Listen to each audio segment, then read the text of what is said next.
சாய் பக்தர்களுக்கு என் அன்பு வணக்கங்கள். ஓம் சாய்ராம். என் அன்பு குழந்தை, உன்னிடத்தில் மிக முக்கிய செய்தியை கொடுக்க வேண்டும் என்று உன்னை தேடி வந்துள்ளேன். நீ இப்பொழுது இருக்கும் இருப்பிடம் உனக்கு சொந்தமில்லாதது. அதிலிருந்து உன்னை கூப்பிட்டு செல்ல ஆட்கள் வரப்போகிறார்கள். அந்த இடத்திலிருந்து உன்னை வேறு ஒரு இடத்திற்கு அழைத்து செல்ல வருபவர்கள் யார், நீ செல்லும் இடம் எது என்பதை உனக்கு தெளிவாக சொல்லி உன்னை நல்வழிப்படுத்த வேண்டும் என்பதற்காகத்தான் வந்தேன். யாருக்கும் எந்த இடமும் சொந்தமில்லை, எதுவும் நிரந்தரமில்லாத உலகம் இது. தன்னிடத்தில் இருக்கும் உயிர் கூட எந்த நேரத்தில் பிரியும் என்பது யாருக்கும் தெரியாது.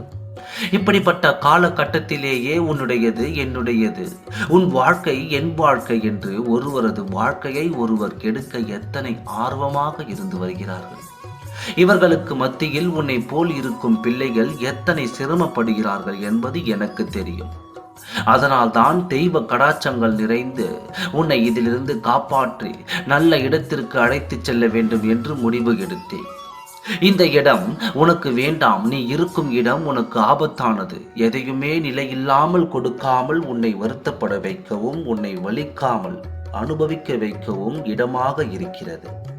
இதே இடத்தில் நீ தொடர்ந்து இருந்தால் உன் வாழ்க்கை வீணாகிவிடும். அங்கு இருந்து உன்னை இழுத்து வரச் செய்து உன்னை அனுப்ப போகும் இடம் எது தெரியுமா? அந்த இடம் உனக்கு வாழ்நாள் முழுவதும் சந்தோஷத்தை கொடுக்கும் இடமாக இருக்கும்.